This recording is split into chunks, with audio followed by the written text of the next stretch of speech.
एकच मोर्चा या सगळ्या संदर्भात निघणार नाही, चांगलं आहे. मराठी भाषेसाठी, महाराष्ट्राच्या स्वाभिमानासाठी एकत्रितपणे लढा देणं आणि महायुतीचं जे षडयंत्र आहे ते हाणून पाडण्यासाठी मराठी माणूस एकत्र येत असेल तर ते संयुक्तिक आहे, योग्य आहे. त्यात काही गैर आहे असं मला वाटत नाही. मनसे हा कुठल्याही झेंड्याखाली नाही तर अजेंडा असणारा मोर्चा असेल आणि आम्ही सर्व पक्षीयांना या संदर्भात निमंत्रित करणार आहोत. स्वतः फोन करून त्या संदर्भात निमंत्रण देणार. मला वाटतं संजय राऊत साहेबांची पीसी सकाळी बघितलं तर त्यांना राज ठाकरे साहेबांनी फोन केला आणि त्यानंतर घडामोडी घडल्या आणि एकत्रितपणे मोर्चाचं नियोजन त्या ठिकाणी करण्यात आलं. तसाच फोन जर काँग्रेस पक्षाला किंवा राष्ट्रवादीला आलाय का मला कल्पना नाही आहे. प्रदेशाध्यक्षांना तसा फोन आलाय का, आदरणीय पवार साहेबांना तसा फोन गेलाय का. आणि मला वाटतं वरच्या पातळीवर जर कदाचित या सगळ्या गोष्टी जर झाल्या तर कदाचित या सगळ्याला एक वेगळं स्वरूप महाराष्ट्राच्या स्वाभिमानासाठी येऊ शकतं.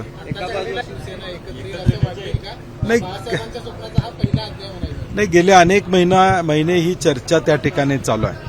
शेवटी महाराष्ट्राच्या हितासाठी, महाराष्ट्राचं हित कशामध्ये आहे तर महाराष्ट्राच्या माणसांच्या मध्ये आहे. मराठी माणसाचं हित जपणारे सगळेच लोक एकत्र आले तर काही गैर आहे असं मला वाटत नाही. ते महाराष्ट्राच्या दृष्टीनं चांगलंच असेल.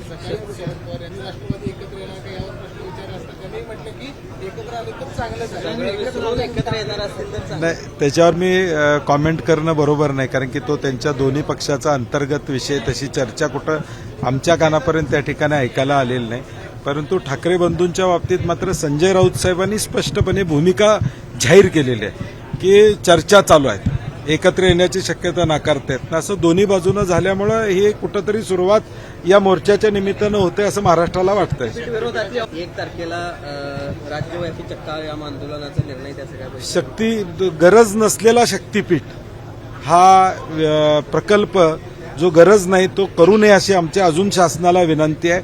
आणि म्हणून 1 तारखेला कृषी दिनाच्या निमित्तानं या ठिकाणी शेतकरी रस्त्यावर उतरतील. 12 जिल्ह्यातले लोक या दिवशी आंदोलन करतील, रस्ता रोको या ठिकाणी करतील आणि आमच्या भावना किमान आता तरी सरकारनं ऐका अशी आमच्या अपेक्षा. पवार साहेबांनी शक्तीपीठ घेतो त्याच्यानंतर बोलतो. पवार साहेबांना हा विषय अजून कळालेला नाही किंवा राष्ट्रवादीला हा विषय नाही, कदाचित आम्ही त्यांच्यापर्यंत पोहोचलेलो नसेल. काही गरज पडली तर मी 2 दिवसात त्यांची वेळ घेऊन राजू शेट्टी असतील, मी असो किंवा कैलास पाटील धाराशिवचे आमदार आहेत, ओमराजे निंबाळकर तिथले खासदार आहेत, आम्ही सगळे आमदार किंवा खासदार मंडळी आम्ही त्यांना वैयक्तिक भेटून या संदर्भातली गरज नाही आहे किंवा हा लादला कसा जातोय हे निश्चितपणे विस्तृतपणे आदरणीय पवार साहेबांच्या समोर मांडतो. संदर्भात वेगवेगळे पर्याय MSRDC कडून येणार आहेत असं त्यांचं म्हणणं आहे. त्यातला संकेतवर आहे.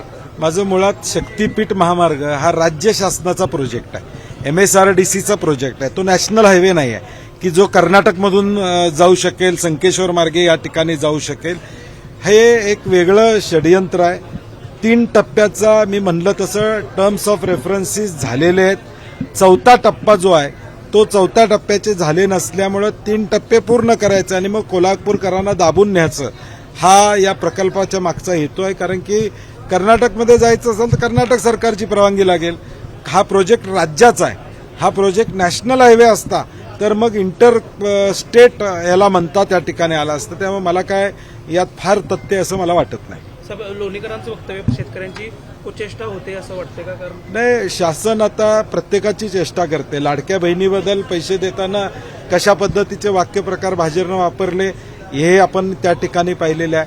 शिष्यवृत्ती देताना कशा पद्धतीचे वाक्यप्रचार भाजपकडनं होतात. आता शेतकऱ्यांचा अपमान करण्याचं काम लोणीकरांनी केलेलं.